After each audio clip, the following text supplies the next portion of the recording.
Alpha ಬೇಗ ಹಿಡಿಬೇಕಂತ ಹಗಲು ರಾತ್ರಿ ಕೆಲಸ ಮಾಡ್ತಿರ್ತಾನೆ. ಆದರೆ ಒಂದಿನ ಅವನಿಗೆ ಇಮೇಲ್ ಬರುತ್ತೆ, ಸೆಂಡರ್ನ ಐಡೆಂಟಿಟಿ ಕಾಣಿಸಲ್ಲ.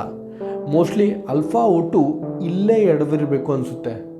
ಹೊಸದರಲ್ಲಿ ಅಲ್ಫಾ ಬೇ ಎಲ್ಲ ಯೂಸರ್ ರಿಜಿಸ್ಟರ್ ಮಾಡಿದವ್ರ ವೆಬ್ಸೈಟ್ನಲ್ಲಿ ಅವರಿಗೆ ವೆಲ್ಕಮ್ ಮೇಲ್ ಹೋಗ್ತಿರುತ್ತಾ. ಆ ಮೇಲ್ನಲ್ಲಿ ನಿಜವಾದ ಸೆಂಡರ್ನ ಮೆಟಾ ಡಾಟಾ ವಿಸಿಬಲ್ ಆಗ್ತಿರುತ್ತಾ. ಆದರೆ ಆ ಎರರ್ ಇಮ್ಮಿಡಿಯೇಟ್ಲಿ ಫಿಕ್ಸ್ ಮಾಡಿರ್ತಾರ ಅಲ್ಫಾಬೇದವರು.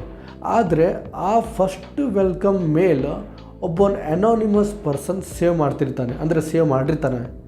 ಮೇ ಬಿ ಅವನು ಅಲ್ಫಾ O2ನ ಫಸ್ಟ್ ಕಸ್ಟಮರ್ ಆಗಿರ್ಬೋದು, ಅಥವಾ ಇನ್ನೊಬ್ಬ ಅವನ ದುಶ್ಮನ್ ಆಪ್ರೇಟರ್ನೂ ಆಗಿರ್ಬೋದು, ಯಾರಿಗೆ ಗೊತ್ತು.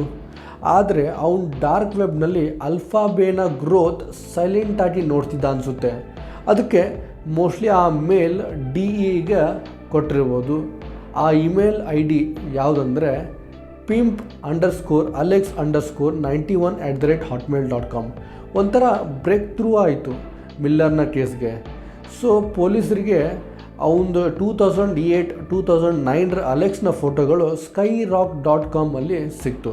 ಸ್ಕೈರಾಕ್ ಒಂದು ಫ್ರೆಂಚ್ ದೇಶದ ಸೋಷಲ್ ಮೀಡಿಯಾ ಪ್ಲ್ಯಾಟ್ಫಾರ್ಮ್. ಅವನದು ಪ್ರೊಫೈಲ್ ಡೇಟಿಂಗ್ ಆ್ಯಪಲ್ಲಿ ಇತ್ತು. ಅದರಲ್ಲಿ ಅವನ ಊರು